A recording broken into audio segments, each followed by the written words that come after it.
শাকটা চিনো কমেন্ট করে অবশ্যই জানাবে। আর যারা আমার চ্যানেলে নতুন, চ্যানেলটা সাবস্ক্রাইব করতে ভুলো না। প্লিজ ভিডিওটাতে একটা লাইক দিয়ে দেখা শুরু করে দাও। আমি জানি সবাই হয়তো এটা রান্না করতে পারো, তাও আমি তোমাদের সাথে শেয়ার করলাম আমি যেভাবে রান্না করি। অনেক সময় চিংড়ি মাছ দিয়ে রান্না করি, বাট আজকে আমার খেতে ইচ্ছা করতেছিল শুধু পালং শাক ভাজি। পালং শাকটা খুবই পছন্দের একটা শাক। এটার পরে যে শাকটা আমি পছন্দ করি সেটা হচ্ছে কলমি শাক। আরেকটা হচ্ছে পুঁই শাক ডাল দিয়ে রান্না করলে ওটা বেশি মজা লাগে। আর পালং শাকটা এইভাবে রান্না করলে আমার কাছে বেশ মজা লাগে দুপুরবেলা গরম গরম ভাতের সাথে। আর কাঁচামরিচ বেড়ে দিয়েছি যাতে ঝাল ঝাল লাগে হালকা করে, এই কারণেই।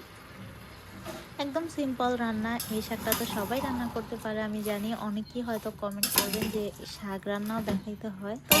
ভাই যেহেতু আমরা ডেইলি লাইফে ব্লগ শেয়ার করি তোমাদের সাথে, তাই সব কিছুই শেয়ার করার চেষ্টা করি। আর আমি একটু অসুস্থ, তাই বাহিরের ব্লগগুলা একটু কম শেয়ার করতেছি এই কারণে। আর সামনে রমজান মাস, বাসা থেকে মনে হয় না তেমন একটা বের হব, এই কারণে কয়েকদিন বেশি বেশি আমার রান্না বান্নাই তোমাদের দেখতে হবে। আমি ততটা রান্না পারি না যতটা পারি আলহামদুলিল্লাহ। বেশিরভাগ সময় আমার মা রান্না করে আমার জন্য পাঠিয়ে দেয়, এই কারণে রান্নার ভিডিও খুবই কম শেয়ার করা হয়। ভিডিও করাটা আসলে আমার খুবই শখের একটা বিষয় ছিল। আমার খুব ভালো লাগে, এখনও খুবই ভালো লাগে যে ভিডিও করব, আপলোড দিব। এক সময় আমি চিন্তা করতাম যে ভিডিও করে কিভাবে আপলোড দেয় বা কিভাবে ভয়েস দেয়, কিন্তু এই জিনিসটা আমি অনেক বেশি এখন এনজয় করি। আমার কাছে খুবই ভালো লাগে। জানি না কার কাছে বিষয়টা কেমন লাগে। আমরা মেয়েরা যদি ঘরে বসে কিছু করতে পারি, সামান্য ইনকাম আসলেও সেটাও আমাদের জন্য অনেক বড় ব্যাপার। আমি অল্পতেই সন্তুষ্ট থাকতে পছন্দ করি। আমার